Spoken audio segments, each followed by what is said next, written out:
Yes, hello students. Welcome to Sanjay Kodawat, IIT and Medical Academy. By here myself, Ashish Bhaskar, senior chemistry faculty. तो students, आज का जो chapter अपना है inorganic chemistry का, काफ़ी इम्पोर्टेंट चैप्टर रहता है जिसका नाम है आपका पीरियोडिक टेबल। तो पीरियोडिक टेबल इनऑर्गेनिक में इम्पोर्टेंट क्यों है? क्योंकि देखो, इसमें जो क्वेश्चंस बनते हैं बहुत ही इजी और आसान क्वेश्चंस होते हैं, ठीक है।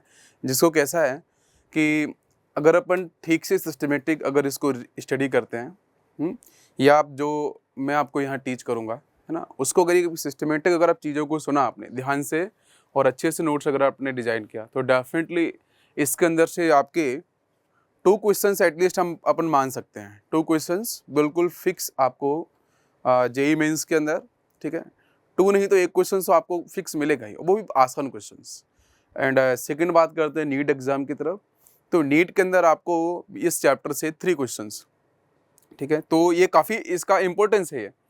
तो अगर ये इम्पोर्टेंस अगर दिमाग में लेके चलते हैं अपन, तो डेफिनेटली इस चैप्टर से अपन एक अच्छा स्कोर कर सकते हैं, है ना। और यस, तो अब हम लोग चलते हैं बच्चों इस चैप्टर की तरफ।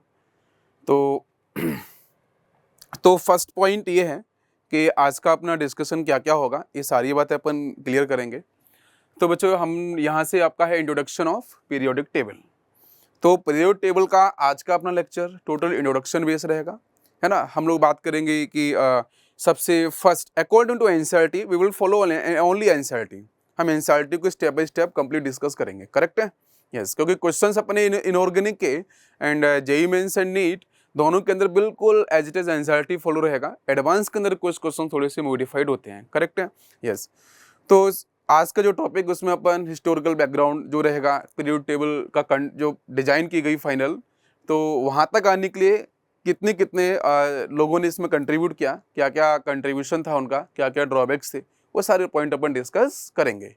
यस, तो नेक्स्ट बच्चों हम लोग यहाँ से एक कुछ मोटिवेशन पॉइंट भी डिस्कस कर लेते हैं।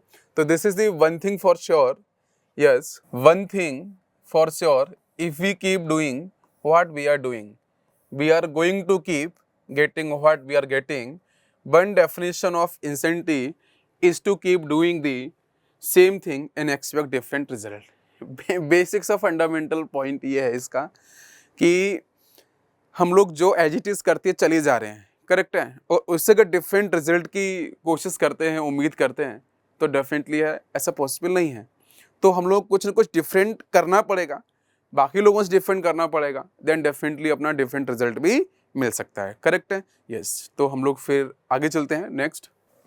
तो पहला पॉइंट बच्चों ये आता है, फर्स्ट जो अपन यहाँ पे डिस्कस करने वाले हैं कि why do we need a periodic table.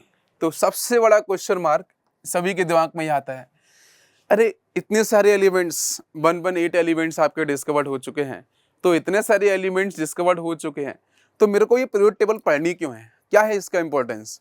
तो इसकी इंपॉर्टेंस की तरफ अपन चलते हैं और समझने की कोशिश करते हैं। देखो, आपको यहाँ पे दिख रहा होगा कि बच्चों काफ़ी सारी बुक्स आपको यहाँ दिख रही होंगी, करेक्ट है। तो जितनी भी बुक्स आपको यहाँ दिख रही है, ये सारी की सारी बुक्स आपकी बिल्कुल बिखरी हुई पड़ी हैं, आप देख सकते हो कंप्लीट।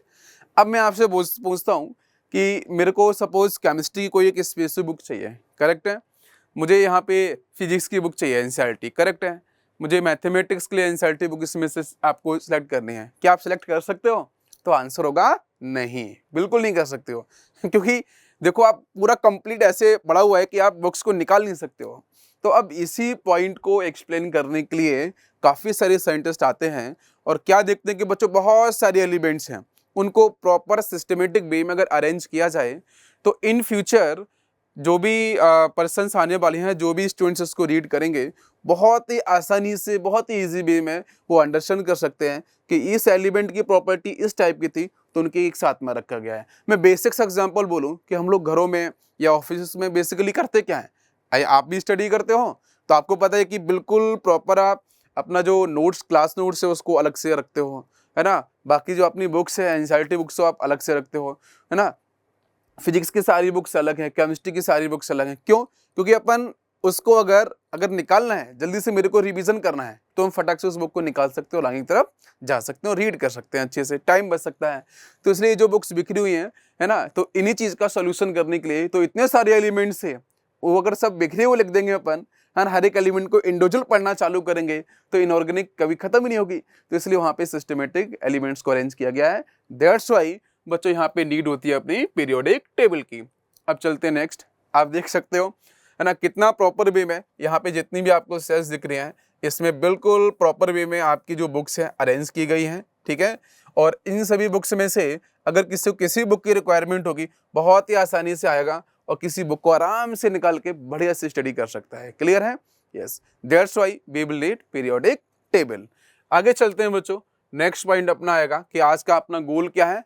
तो क्या क्या अपन यहाँ पे आज डिस्कस करने वाले हैं। Today's goal is overview of periodic table. Periodic table का बेसिक ऑब्जर्वेशंस क्या है ना, किस तरीके से अपन इसको रीड करेंगे, क्या उसकी डेफिनेशन होगी। नेक्स्ट बच्चों आपका हिस्ट्री ऑफ पीरियोडिक टेबल। तो इस पॉइंट को हम लोग इसके अंदर कंटिन्यू करते हैं। तो first is definition of solution. Periodic table का जो डेफिनेशन होगा, है ना, उसके लिए अपन क्या रहेगा, एक बार रीड करते हैं इसको। Yes, the arrangement of all the non elements, है ना, दिस इज द इंपॉर्टेंट की पॉइंट्स।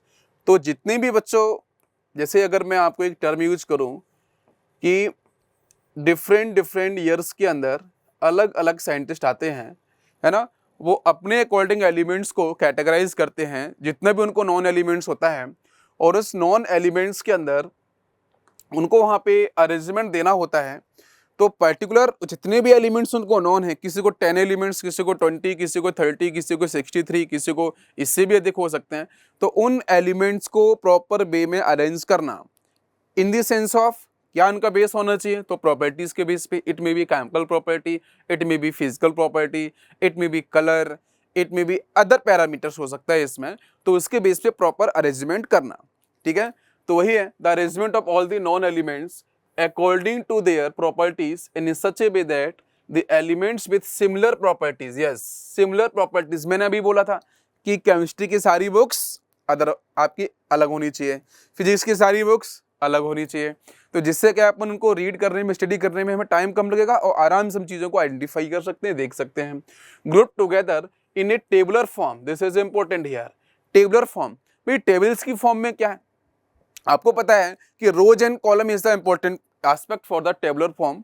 तो बच्चों रोज एंड कॉलम्स प्रॉपर क्यों अपन बनाएंगे, क्योंकि किसी भी पर्टिकुलर एलिमेंट्स की प्रॉपर्टी अदर नेक्स्ट एलिमेंट जिनके साथ भी मैच करेगी उनको अपन एक साथ रखेंगे, ठीक है। तो that's why we will use table. तो tabular form is called periodic table. तो इसके बेसिक पॉइंट्स क्या है कि जो भी नॉन एलिमेंट्स उनका अरेंजमेंट करेंगे अपन कैसे बच्चों, सिमिलर प्रॉपर्टीज के बेस पे, और किसके अंदर, टेबुलर फॉर्म के अंदर। तो this is the basic definition for the periodic table.